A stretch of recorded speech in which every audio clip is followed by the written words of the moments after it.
আদম সফিউল্লাহ, মুসা কালিমুল্লাহ, ঈসা রূহুল্লাহ, নূহ নাজিহুল্লাহ। আমার নবীর শান কি, আমার নবীর ফজিলত কি? প্রত্যেক নবীর থেকে একটা শান আছে, ফজিলত আছে।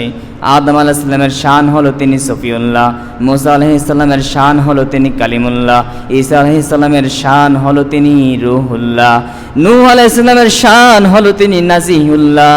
আমার আপনার নবীর শান কি, আমার আপনার নবীর মর্যাদা কি, তার ফজিলত কি, তার কি কোনো উপাধি আছে না নাই? আল্লাহ রাসূল পিছন থেকে তাদের কথাগুলো শুনে ফেললেন। রাসূল পাক সাল্লাল্লাহু আলাইহি সাল্লাম পিছন থেকে সাহাবা কিরামের কথাগুলো শুনলেন। পিছন থেকে শুনে সামনে চলে আসলেন, এসে বললেন, রে সাহাবীরা, তোমরা যে বলেছো আদম সফিহুল্লাহ ফাহুয়া কাযালিক, এটা তো ঠিকই বলেছো। মুসা কালিমুল্লাহ ফাহুয়া কাযালিক, মুসা কালিমুল্লাহ এটাও ঠিক বলেছো। ঈসা রূহুল্লাহ ফাহুয়া কাযালিক, ঈসা যে রূহুল্লাহ এটাও ঠিক বলেছ। তবে জেনে রাখো আনা হাবিবুল্লাহ, আমি হলাম আল্লাহর হাবিব। জোরে বলেন সুবহানাল্লাহ। সব ঠিক আছে, মুসা কালিমুল্লাহ, ঈসা রূহুল্লাহ, আদম সফিউল্লাহ, নূহ নাজিউল্লাহ, সব ঠিক আছে। তবে তোমরা এখন খুঁজে পাচ্ছ না আমার শান কি, আমি তো শ্রেষ্ঠ নবী, কিন্তু আমার মর্যাদাকে তোমরা খুঁজে পাইতেছ না। তাহলে শুনো, আমি নবীর শান, আমি নবীর মর্যাদা হলো আমি হলাম হাবিবুল্লাহ। জোরে বলেন সুবহানাল্লাহ। মুআজ্জাজ মুহতারাম, সম্মানিত উলামা ইকরাম, জুমার নামাজ আদায়ের উদ্দেশ্যে মসজিদ আগত সম্মানিত মুসল্লিয়ান ইকরাম, মুরব্বিয়ান ইকরাম, যুবক ভাইয়েরা, ছোট্ট শিশুরা, সকলের প্রতি আন্তরিক সালাম ও মোবারকবাদ। আসসালামু আলাইকুম ওয়া রাহমাতুল্লাহি ওয়া বারাকাতুহু। মহান রব্বুল ইজ্জাতের দরবারে অসংখ্য অগণিত শুকর ও সুজুদ আদায় করছি যে রব্বুল আলামিন আমাদেরকে প্রিয় নবী হযরত মুহাম্মদুর রাসূলুল্লাহ সাল্লাল্লাহু আলাইহি সাল্লামের উম্মত হওয়ার সৌভাগ্য দান করেছেন। যেই নবীর উম্মত হওয়ার জন্য অন্যান্য নবীরা আল্লাহর কাছে আবেদন করেছেন, কিন্তু বিনা দরখাস্তে, বিনা আবেদনে আল্লাহ রাব্বুল আলামিন আমাদেরকে এই শ্রেষ্ঠ নবীর উম্মত বানিয়েছেন, পৃথিবীর মধ্যে শ্রেষ্ঠ উম্মত হিসাবে কবুল করেছেন। এজন্য মহান রব্বুল আলামিনের দরবারে শুকরিয়া দান সকল একবার পড়ি আলহামদুলিল্লাহ। রাসূল পাক সাল্লাল্লাহু আলাইহি সাল্লামের উম্মত হওয়ার জন্য অন্যান্য নবীরা আল্লাহর কাছে আবেদন করেছেন, দরখাস্ত করেছেন। হযরত মূসা আলাইহিস সালাম তিনি একবার দেখলেন একদল লোক, প্রত্যেক নবী তার উম্মতদেরকে নিয়ে একত্রিত হয়েছে। তিনি দেখলেন এই দলগুলোর মধ্যে একটা দল লোক সবচেয়ে বেশি এবং এই দলের ফজিলত মর্যাদা সবচেয়ে বেশি। অন্যান্য নবীদের যে ফজিলত, এই দলের লোকদের ফজিলত প্রায় সমান সমান। তখন মূসা আলাইহিস সালাম আল্লাহর কাছে জিবরাইল আলাইহিস সালামকে প্রথম জিজ্ঞাসা করলেন, জিবরাইল, এরা কারা? জিবরাইল আলাইহিস সালাম বললেন, ওগো আল্লাহর নবী মূসা আলাইহিস সালাম, এরা হলো আখিরি জামানার নবী মুহাম্মদুর রাসূলুল্লাহ সাল্লাল্লাহু আলাইহি সাল্লামের উম্মত। এই কথা শুনে মূসা আলাইহিস সালাম তিনি আশ্চর্যজনিত হয়ে গেলেন যে আমরা নবী, আল্লাহর নবী, আমরা নবীদের যেই মর্যাদা, অথচ আখিরি জামানার নবী মুহাম্মদুর রাসূলুল্লাহ সাল্লাল্লাহু আলাইহি সাল্লামের উম্মতদের মর্যাদা সমান। তখন মূসা আলাইহিস সালাম আল্লাহর কাছে দরখাস্ত করলেন, আল্লাহ আপনি আমাকে আখিরি জামানার নবীর উম্মত বানান। কিন্তু আল্লাহ কবুল করেন নাই। এভাবে করে ঈসা আলাইহিস সালাম তিনিও আল্লাহর কাছে আবেদন করছেন, কিন্তু তার আবেদনটা একটু জোরালো ছিল। তিনি আল্লাহর কাছে আবেদন করলেন, তিনি একবার পাহাড়ে হাঁটতেছেন, হাঁটার মধ্যে তিনি দেখতে পেলেন একটা ধবধবে সাদা পাথর। এত সুন্দর ধবধবে সাদা পাথর দেখে অবাক হয়ে গেলেন। আল্লাহ বলেন, ঈসা, আমার সামান্য একটা সৃষ্টি, একটা পাথর দেখে তুমি অবাক হয়ে গেছো, তুমি কি আরো অবাক করার জিনিস দেখতে চাও? ঈসা আলাইহিস সালাম বললেন, ইয়া রাব্বাল আলামিন, এর চেয়ে অবাক কর জিনিস, এর চেয়ে আশ্চর্যজনক জিনিস কি আছে, আপনি আমাকে দেখান। আল্লাহ বলেন, ঈসা, তোমার হাতে যে লাঠি আছে, এই লাঠি দিয়ে পাথরের মধ্যে আঘাত করো, তাহলে তুমি আরো আশ্চর্যজনক বিষয় দেখতে পাবা। ঈসা আলাইহিস সালামের হাতে লাঠি ছিল। ঈসা আলাইহিস সালাম লাঠি দিয়ে ধবধবে সাদা পাথরের মধ্যে আঘাত করলেন। ওই পাথরটা দুই টুকরা হয়ে গেল পেটে। দেখতে পেলেন পাথরের মধ্যে একজন সাদা ধবধবে দাড়িওয়ালা ব্যক্তি, পাঞ্জাবি গায়ে দেওয়া পাগড়ি পরনেওয়ালা ব্যক্তি দাঁড়িয়ে দাঁড়িয়ে নামাজ পড়তেছে। জোরে বলেন সুবহানাল্লাহ। পাথরের মধ্যে, একটা পাথরের মধ্যে একজন ব্যক্তি দাঁড়িয়ে দাঁড়িয়ে নামাজ পড়তেছে।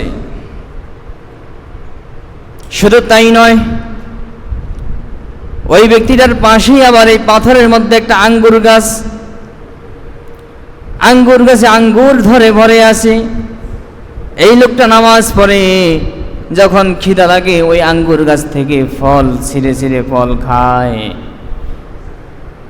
ঈসা আলাইহিস সালাম অবাক হয়ে গেলেন, একটা জড় পদার্থ, পাথরের মধ্যে একটা মানুষ জীবিত আছে, পাথরের ভিতরে মানুষটি ইবাদত করতেছে, আঙ্গুর ফল খেতেছে।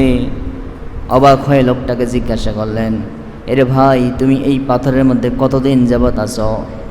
ওই লোকটা জবাব দিলেন, ও আল্লাহর নবী ঈসা আলাইহিস সালাম, এই পাথরের মধ্যে আমি 400 বছর পর্যন্ত ইবাদত করতেছি।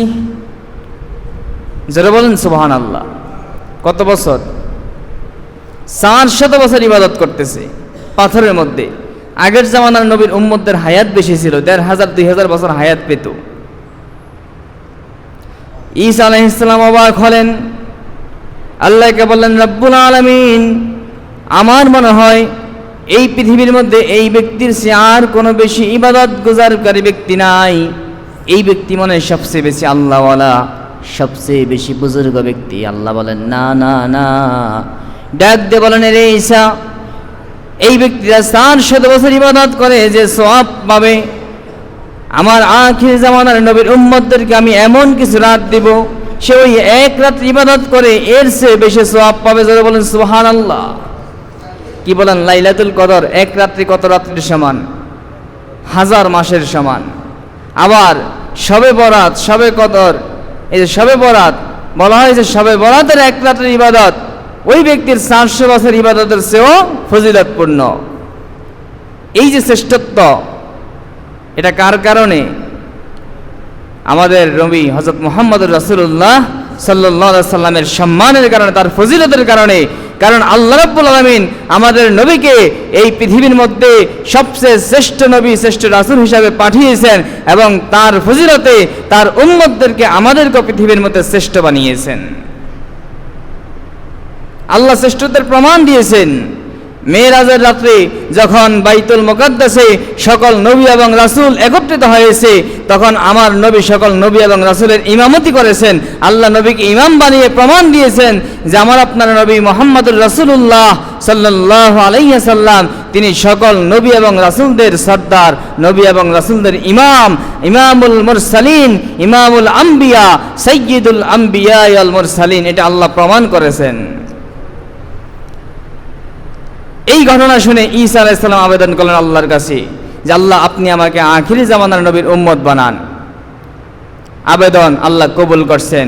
যেই কারণে এই শেষ জামানায় কিয়ামতের আগে ঈসা আলাইহিস সালাম আমাদের নবীর উম্মত হয়ে পৃথিবীতে আবার আসবেন। কি বলেন, সত্য না মিথ্যা কথা? এটা কোরআনে আছে না কথাটা? আপনারা প্রয়োজনে সূরা আলে ইমরান থেকে তাফসীর দেখবেন, যাদের পক্ষে সম্ভব হয়। আর সম্ভব না হলে প্রয়োজনে ভালো কোনো আলেম থাকলে তাদের কাছ থেকে তাফসীর জিজ্ঞাসা করবেন। ঈসা আলাইহিস সালামের বয়স যখন 33 বছর, কত বছর বয়স? 33 বছর বয়স, তখন আল্লাহ রাব্বুল আলামিন তাকে চতুর্থ আসমানে উঠিয়ে নিয়েছেন। তিনি সেখানে আছেন। কিয়ামতের পুরো মুহূর্তে ইমাম মাহদী আলাইহিস সালাম আসবেন, দাজ্জালের সাথে জিহাদ করবেন, তখন তিনি পেরে উঠবেন না। দাজ্জালের সাথে মোকাবেলা করে যখন তিনি পেরে উঠবেন না, তখন ঈসা আলাইহিস সালাম বাইতুল মুকাদ্দাসের ছাদে চতুর্থ আসমান থেকে একটা সিঁড়ি দিয়ে হেঁটে হেঁটে নামবেন, নেমে তিনি দাজ্জালকে হত্যা করবেন। ঈসা আলাইহিস সালামকে দেখে দাজ্জাল মোমের মতো গলে যাবে, এটা হাদিস শরীফ আসছে। তখন দাজ্জালকে ঈসা আলাইহিস সালাম হত্যা করবেন। ঈসা আলাইহিস সালাম আমাদের নবীর উম্মত হয়ে আসবেন।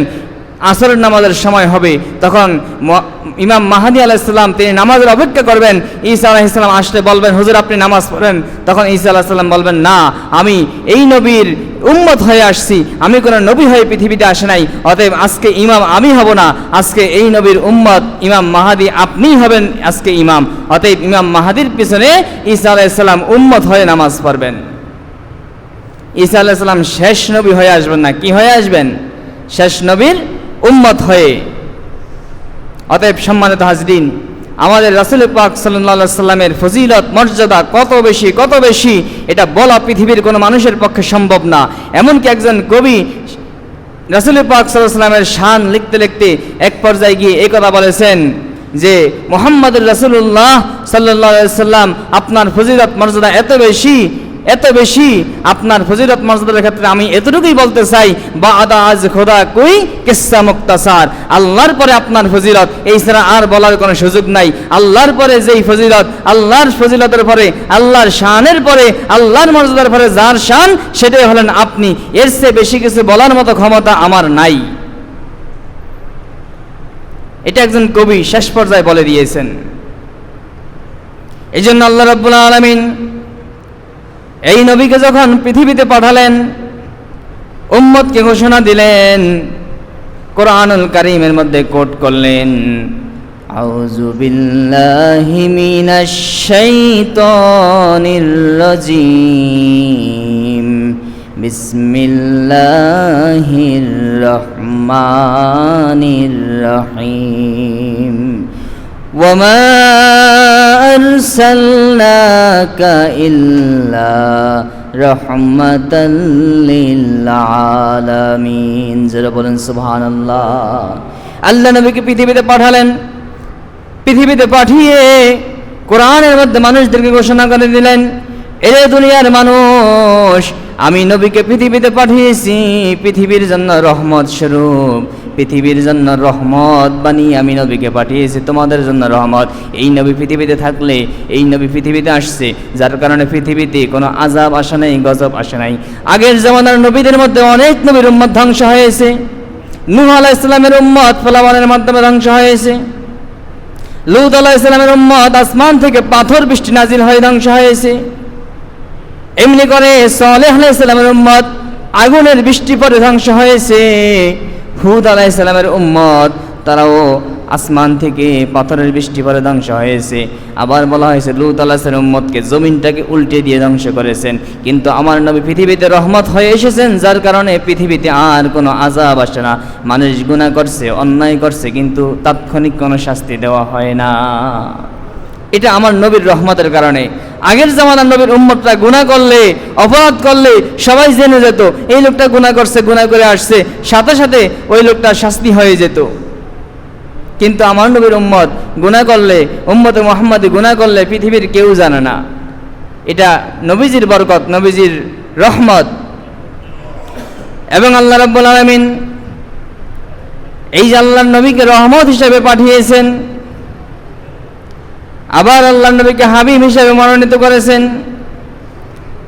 মুফাসসিরিনে কেরাম লিখেছেন, আল্লাহর নবী যে রহমত, এটা শুধুমাত্র আরব দেশের জন্য সীমিত না, অথবা আল্লাহর নবীর রহমতটা শুধুমাত্র পৃথিবীর জন্য সীমাবদ্ধ না, বরং আল্লাহ রাব্বুল আলামিন যতগুলো আলামের, যতগুলো জগতের প্রভু, আলামিন শব্দটি আলামের বহুবচন। এক বচন হলো আলাম অর্থ পৃথিবী, আর দুবচন হলো আলামিন, বহুবচন হলো আলামিন পৃথিবী সমূহ, পৃথিবী না জগৎ সমূহ। আল্লাহর জগৎ একটা না অনেকটা। এই যে আমরা পৃথিবী দেখি, আমরা যে পৃথিবীতে আছি, এই পৃথিবীটা আল্লাহ রাব্বুল আলামিনের ক্ষুদ্রতম একটা সৃষ্টি। পৃথিবী আল্লাহর একটা ক্ষুদ্র জগৎ। এরকম অসংখ্য অগণিত জগৎ আল্লাহর সৃষ্টির মধ্যে রয়েছে। এই পৃথিবী একটা জগৎ, আলামে রূহ আছে, রূহের জগৎ, আলামে বারজাক। এভাবে করে চন্দ্র, সূরজ, তারকারাজি, মিল্কওয়ে গ্যালাক্সি, ব্ল্যাক হোল, এভাবে করে আল্লাহ রাব্বুল আলামিনের এই সৃষ্টির মধ্যে অসংখ্য অগণিত জগৎ রয়েছে। এমনকি বলা হয়েছে ব্ল্যাক হোল এমন একটা জগৎ, এই পৃথিবীর মধ্যে হাজার হাজার লক্ষ কোটি পৃথিবী যদি ওই ব্ল্যাক হোল এর মধ্যে ছেড়ে দেওয়া হয় তাহলে মুহূর্তের মধ্যে নিঃশেষ হয়ে যাবে। এত বড় বড় আল্লাহর সৃষ্টি জগৎ রয়েছে। এই যত জগৎ আছে এই সব জগতের যেভাবে আল্লাহ রাব্বুল আলামিন, ঠিক আমার নবী সব জগতের জন্য রহমাতাল লিল আলামিন, তিনি রহমত হয়ে আসছেন সবার জন্য। আল্লাহ নবীর শান কি, আল্লাহ নবীর ফজিলত কি? হাদিস শরীফ আসছে, সাহাবায়ে কিরাম রাসূল পাক সাল্লাল্লাহু আলাইহি সাল্লামের হুজরা মুবারকের পাশে বসছেন। সাহাবীরা বলতেছেন, আদম সফিউল্লাহ, ঈসা রূহুল্লাহ, মূসা কালিমুল্লাহ। আদম সফিউল্লাহ, মূসা কালিমুল্লাহ, ঈসা রূহুল্লাহ। সাহাবায়ে কিরাম বসে বসে বলতেছেন, আল্লাহ আদমকে সফিউল্লাহ বানিয়েছেন, মূসাকে কালিমুল্লাহ বানিয়েছেন, ঈসা আলাইহিস সালামকে রূহুল্লাহ বানিয়েছেন, ইব্রাহিম আলাইহিস সালামকে খলিলুল্লাহ বানিয়েছেন। ঠিক কিনা বলেন? কি বলেন? ইব্রাহিম আলাইহিস সালাম খলিলুল্লাহ কিনা? মূসা কালিমুল্লাহ, আল্লাহর সাথে ডাইরেক্ট কথা বলতেন। ঈসা রূহুল্লাহ, ঈসা আলাইহিস সালামের উপাধি রূহুল্লাহ, যেহেতু বাবা নাই, আল্লাহ তার মায়ের মধ্যে রূহ সৃষ্টি করে দিয়েছেন। এবং ঈসা আলাইহিস সালাম জীবিত মানুষকে, মৃত মানুষকে আল্লাহর অনুমতিতে জীবিত করতে পারতেন, রূহ দিতে পারতেন। এই জন্য তার নাম হলো রূহুল্লাহ। এটা তার ক্ষমতা, এটা তার বৈশিষ্ট্য। একটা মৃত মানুষ, কবরের মধ্যে মানুষ, ঈসা আলাইহিস সালাম গিয়ে বলতেন, কুম বিইজনিল্লাহ, এই আল্লাহর বান্দা, আল্লাহর অনুমতিতে তুমি দাঁড়িয়ে যাও। ওই মৃত মানুষ কবর থেকে জীবিত হয়ে দাঁড়িয়ে যেতেন। জোরে বলুন সুবহানাল্লাহ। ঈসা আলাইহিস সালামকে আল্লাহ এই ক্ষমতা দিয়েছেন, এই জন্য তার উপাধি হলো রূহুল্লাহ। মূসা আলাইহিস সালাম যখনই আল্লাহর সাথে কথা বলতে চাইতেন ডাইরেক্ট কানেকশন হয়ে যেত। এখন যে আমরা ফোন করি, ডায়াল করি, নাম্বার দিয়ে ডায়াল করি, ওই পাশ থেকে রিসিভ করলেই কথা শুরু হয়ে যায়। ঠিক মূসা আলাইহিস সালামকে আল্লাহ এমন পাওয়ার দিয়েছেন যে যখনই আল্লাহর সাথে কথা বলার ইচ্ছা করতেন তখনই আল্লাহর সাথে কথা বলতে পারতেন। এই জন্য তার নাম হয়ে গেছে কালিমুল্লাহ। ইব্রাহিম আলাইহিস সালামের উপাধি হয়েছে খলিলুল্লাহ। আল্লাহর এত প্রিয় বন্ধু, এত প্রিয় বন্ধু, আল্লাহ তাকে ভালোবেসেছেন। আল্লাহর ভালোবাসা পাওয়ার জন্য পৃথিবীর মধ্যে এত পরীক্ষা দিয়েছেন, অন্য কোন নবী এত পরীক্ষা দেন নাই। প্রথমে বিয়ের সময় লাইনে দাঁড়িয়ে একটা বিয়ে করছেন, 120 বছর বয়স হয়ে গেছে, কোনো ছেলে মেয়ে হয় নাই। 120 বছর বয়স আল্লাহ একটা ছেলে দিলেন। ছেলের বয়স যখন 11 বছর, আবার আল্লাহ বললেন ছেলেকে কোরবানি করো। বারবার খালি আল্লাহ পরীক্ষা নিয়েছেন, তিনি সব পরীক্ষা উত্তীর্ণ হয়েছেন। আবার নমরুদ তাকে অগ্নিকুণ্ডে নিক্ষেপ করেছে, তিনি আল্লাহর উপর ভরসা করে ঈমানের উপর অটল ছিলেন। এই যে পরীক্ষা দিয়ে আল্লাহর প্রিয় ভাজন হয়েছেন, আল্লাহর মহব্বত অর্জন করছেন, এই জন্য ইব্রাহিম আলাইহিস সালামের উপাধি হয়ে গেছে খলিলুল্লাহ। যারা বলেন কি? খলিলুল্লাহ। ইব্রাহিম আলাইহিস সালামের উপাধি খলিলুল্লাহ, ঈসা আলাইহিস সালামের উপাধি হলো রূহুল্লাহ, মূসা আলাইহিস সালামের উপাধি হলো কালিমুল্লাহ, আদম আলাইহিস সালামের উপাধি হলো সফিউল্লাহ এবং নূহ আলাইহিস সালামের উপাধি হলো নাজিহুল্লাহ। এক একজন নবীর এক একটা উপাধি, এক একটা ফজিলত। সাহাবায়ে কিরাম আলোচনা করতেছেন নবীজির মসজিদের পাশে বসে, হুজরার পাশে বসে। আদম সফিউল্লাহ, মূসা কালিমুল্লাহ, ঈসা রূহুল্লাহ, নূহ নাজিহুল্লাহ। আমার নবীর শান কি, আমার নবীর ফজিলত কি? প্রত্যেক নবীর থেকে একটা শান আছে, ফজিলত আছে। আদম আলাইহিস সালামের শান হলো তিনি সফিউল্লাহ, মুসা আলাইহিস সালামের শান হলো তিনি কালিমুল্লাহ, ঈসা আলাইহিস সালামের শান হলো তিনি রূহুল্লাহ, নূহ আলাইহিস সালামের শান হলো তিনি নাজিহুল্লাহ। আমার আপনার নবীর শান কি? আমার আপনার নবীর মর্যাদা কি? তার ফজিলত কি? তার কি কোনো উপাধি আছে না নাই? আল্লাহ রাসূল পিছন থেকে তাদের কথাগুলো শুনে ফেললেন। রাসূল পাক সাল্লাল্লাহু আলাইহি সাল্লাম পিছন থেকে সাহাবা কিরামের কথাগুলো শুনলেন, পিছন থেকে শুনে সামনে চলে আসলেন, এসে বললেন, রে সাহাবীরা, তোমরা যে বলেছো আদম সফিহুল্লাহ ফাহুয়া কাযালিক, এটা তো ঠিকই বলেছো। মূসা কালিমুল্লাহ ফাহুয়া কাযালিক, মূসা কালিমুল্লাহ এটাও ঠিক বলেছো। ঈসা রূহুল্লাহ ফাহুয়া কাযালিক, ঈসা যে রূহুল্লাহ এটাও ঠিক বলেছো। তবে জেনে রাখো আনা হাবিবুল্লাহ, আমি হলাম আল্লাহর হাবিব। জোরে বলেন সুবহানাল্লাহ। সব ঠিক আছে, মূসা কালিমুল্লাহ, ঈসা রূহুল্লাহ, আদম সফিউল্লাহ, নূহ নাজিউল্লাহ, সব ঠিক আছে। তবে তোমরা এখন খুঁজে পাচ্ছ না আমার শান কি, আমি তো শ্রেষ্ঠ নবী, কিন্তু আমার মর্যাদাকে তোমরা খুঁজে পাইতেছ না। তাহলে শুনো, আমি নবীর শান, আমি নবীর মর্যাদা হলো আমি হলাম হাবিবুল্লাহ। জোরে বলেন সুবহানাল্লাহ। হাবিবুল্লাহ কত বড় মর্যাদা আপনি জানেন? মিশকাত শরীফের 510 পৃষ্ঠায় হাসিয়ার মধ্যে লিখেছেন, হাবিবুল্লাহ হলো এমন বন্ধু, যেই বন্ধুর ভালোবাসা পাওয়ার জন্য আল্লাহ রাব্বুল আলামিন সব সময় তিনি অপেক্ষমান থাকেন। জোরে বলেন সুবহানাল্লাহ। আমার নবীকে আল্লাহ এত ভালোবাসছেন, আমার নবীকে রাজি খুশি করার জন্য নবী যখন যা চাইছেন আল্লাহ তখন তা দিয়েছেন। কি বলেন, দিয়েছেন কি না? দেন নাই?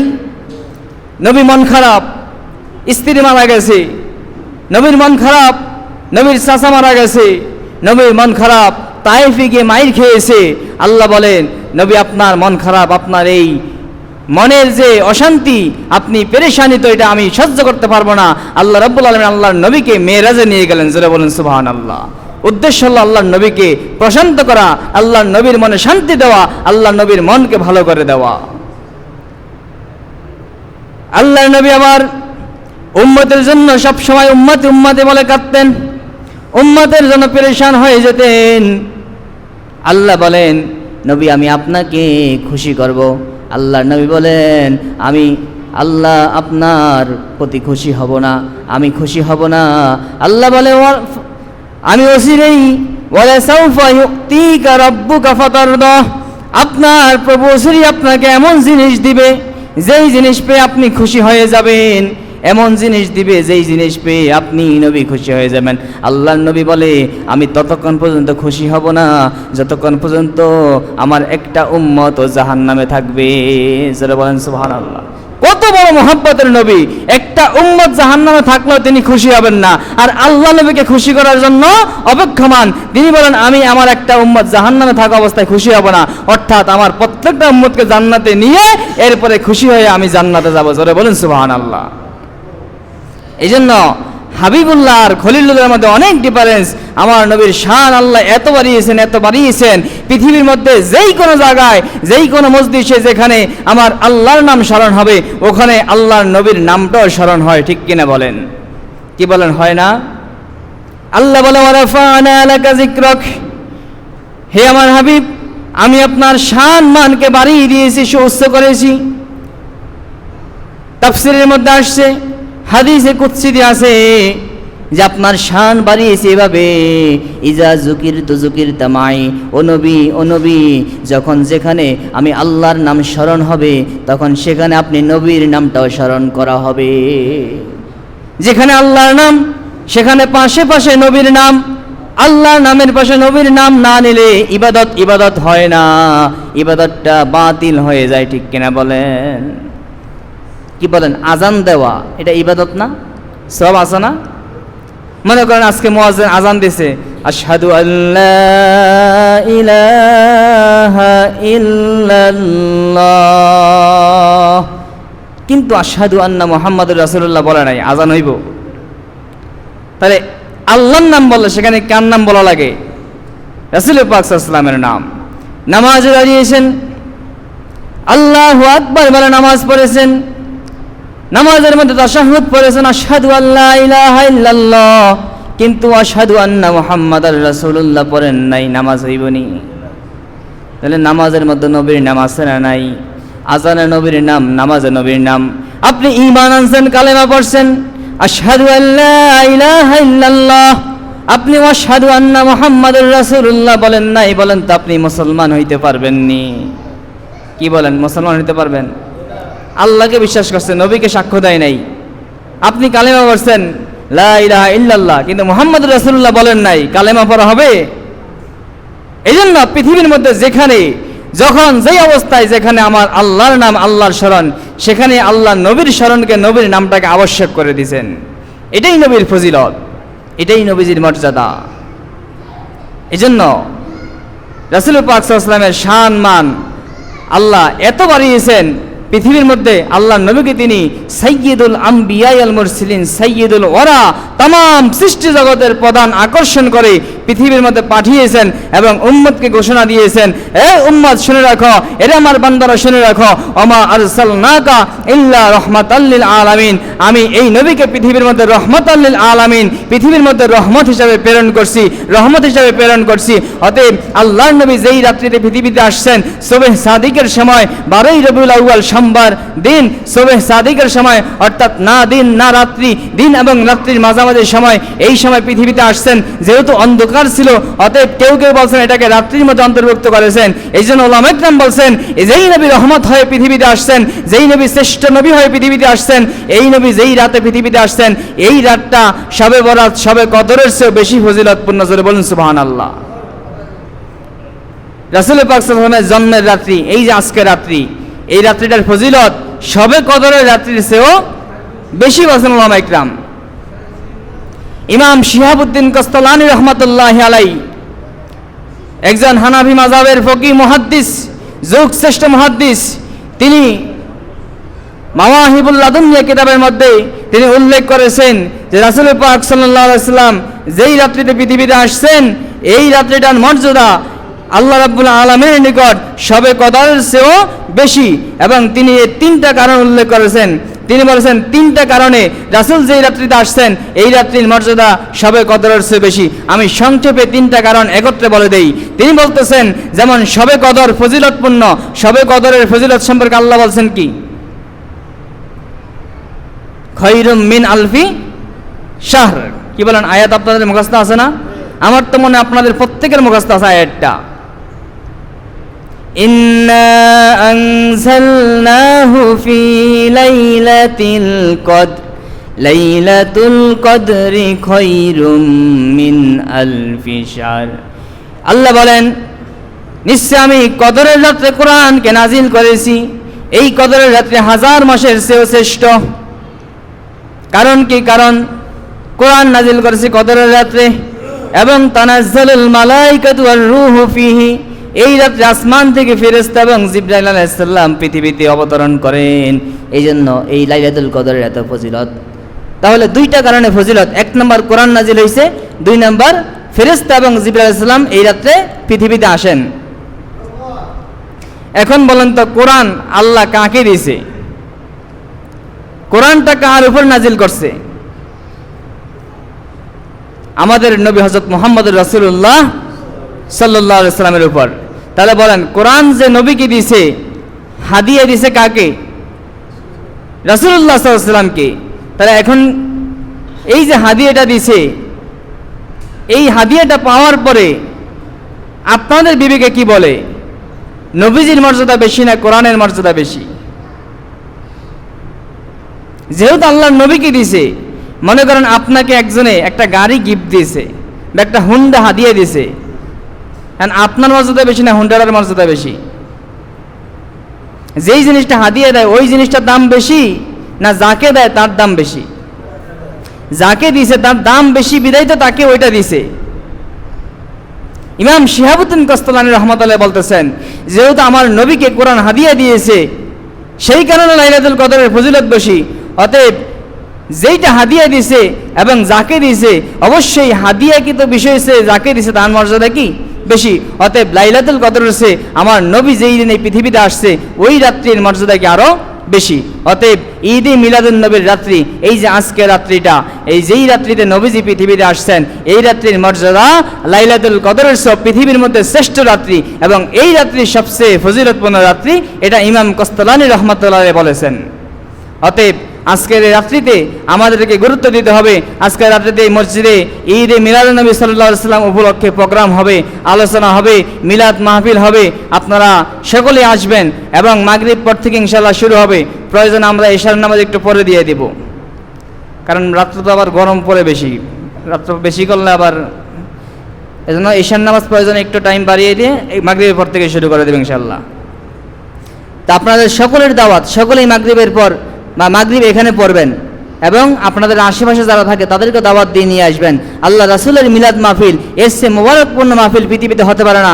ইমাম আল্লামা আব্দুল হক মুহাদ্দিস দেহলভী রহমাতুল্লাহ তিনি বলছেন, এই ঈদ মিলাদের রাত্রিটা, এই রাত্রিটা শ্রেষ্ঠ রাত্রি এবং নবীজির মিলাদের রাত্রি, নবীজির জন্মদিন সম্পর্কে, মিলাদ সম্পর্কে যেই মজলিসে আলোচনা করা হয়, এই মজলিস পৃথিবীর মধ্যে শ্রেষ্ঠ মজলিস। এবং তিনি বলছেন, এই মজলিসে আসলে আল্লাহর মহব্বত, ভালোবাসা এটা অন্তরের মধ্যে তৈরি হয়। এজন্য এই সমস্ত মজলিসগুলো আসলে আসা দরকার। এবং তিনি বলছেন, এই মজলিসগুলোতে আমি প্রতি বছর আমার সামর্থ্য অনুযায়ী আমি খরচ করি, মানুষদেরকে দান সদকা করি এবং মানুষদের জন্য তাবারকের ব্যবস্থা করি, এগুলো করে আমি মজা পাই।